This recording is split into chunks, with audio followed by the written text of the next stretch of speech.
It's Wednesday, November 20th. You're listening to Your Florida Daily.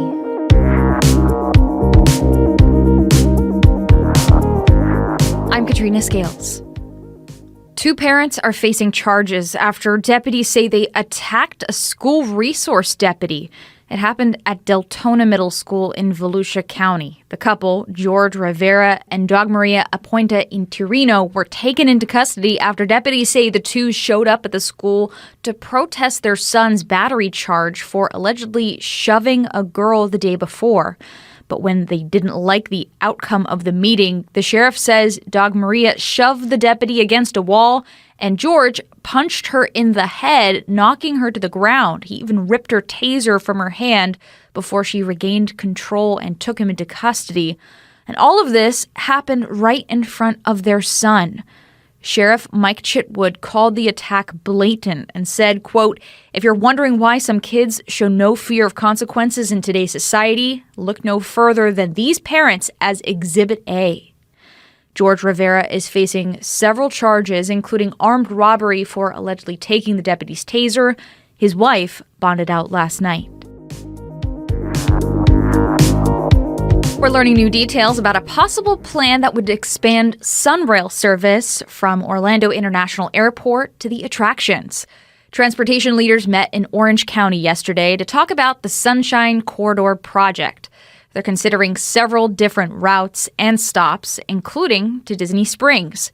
John Tyler is with the FDOT. This option would be able to create connections for not just the visitors that want to go to those places, because those locations are the highest attractors of visitors right here in Central Florida, but they're also some of the largest employers in Central Florida as well.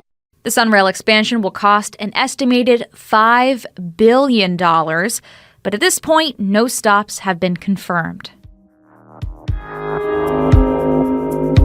And FEMA's administrator is testifying about the response to areas hit hard by Hurricane Milton, as the agency's been dealing with the fallout after firing an employee who skipped homes of Trump supporters while providing relief in Florida. But the former worker says she was following FEMA policy to avoid, quote, hostile areas. This was the work culture there. I was on two teams in Florida. And the first team, when I arrived, they were implementing avoidance and de-escalation. And unfortunately, that trend ran with those Trump campaign signs. I don't create policy. FEMA does.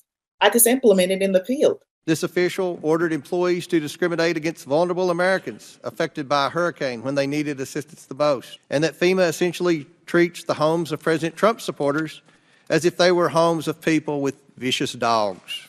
FEMA's director pushed back, saying the move was a violation of the agency's core values.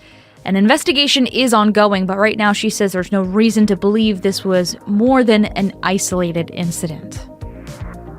Find these top stories along with breaking news, weather, and traffic all day on clickorlando.com. And now, a completely random Florida fact.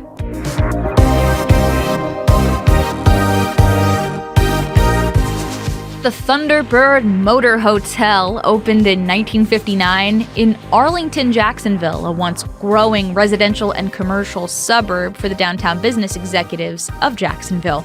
It wasn't until 1969 when a major renovation of property transformed the Thunderbird Motel into an extravagant Polynesian and American Indian-themed hotel that became host to countless stars such as the Rolling Stones, Fats Domino, Ann Sothern, and the Sammy Spear Orchestra of the Jackie Gleason Show. It was demolished last year. Your Florida Daily is produced by News 6, WKMG in Orlando. I'm Katrina Scales. Subscribe for new episodes wherever you like to listen.